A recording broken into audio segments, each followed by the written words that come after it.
A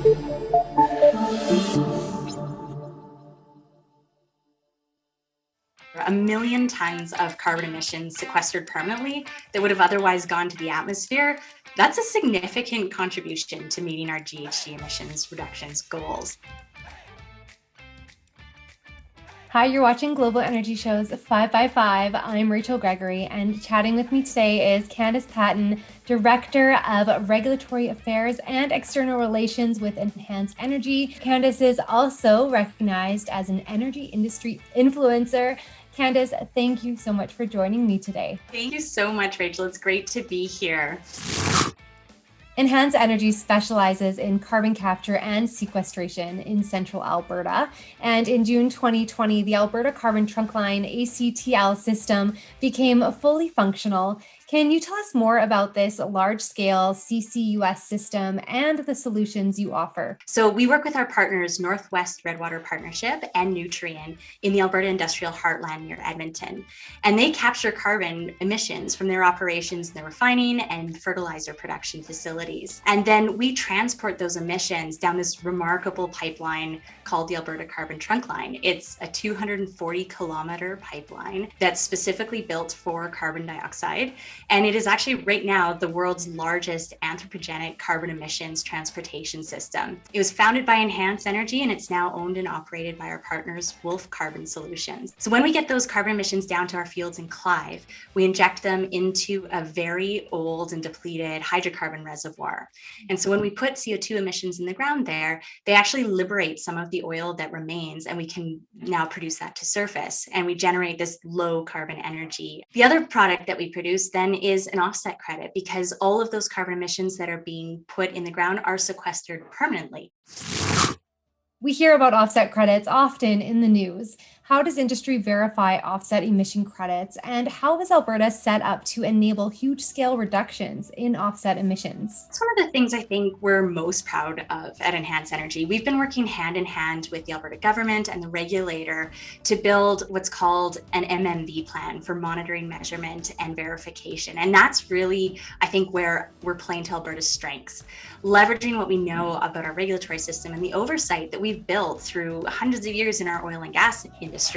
We're now using that to look at how we can make sure those carbon emissions are safe, permanent, and stored in our geology in ways that are verifiable.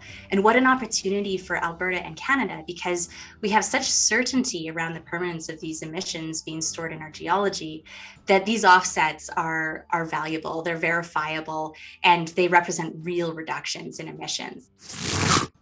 And Enhance Energy recently celebrated a huge milestone of having captured and sequestered 1 million tons of carbon dioxide.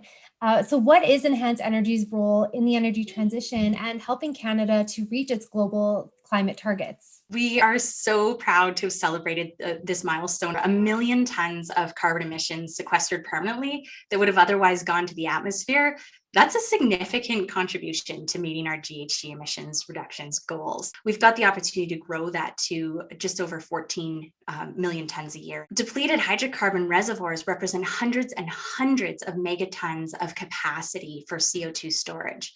And then when you add saline aquifer projects and CCS, it's on the order of gigatons of emissions reductions potential for Canada. So I think there's a real opportunity here to support Canada's goals on climate change.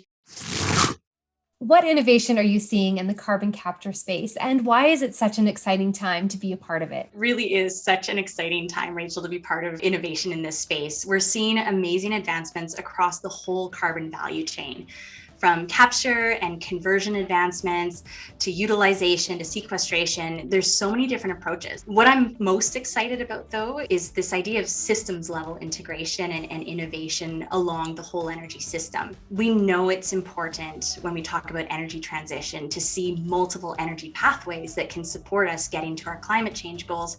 It's the same thing with carbon emissions and our goals around climate.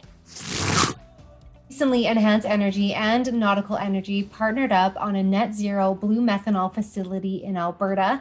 Can you tell us how partnerships such as this one are vital as we transition to a low carbon economy? I think what's so neat about collaborating with companies like Nautical is that they focus on what they do best, which is producing methanol at commercial scale.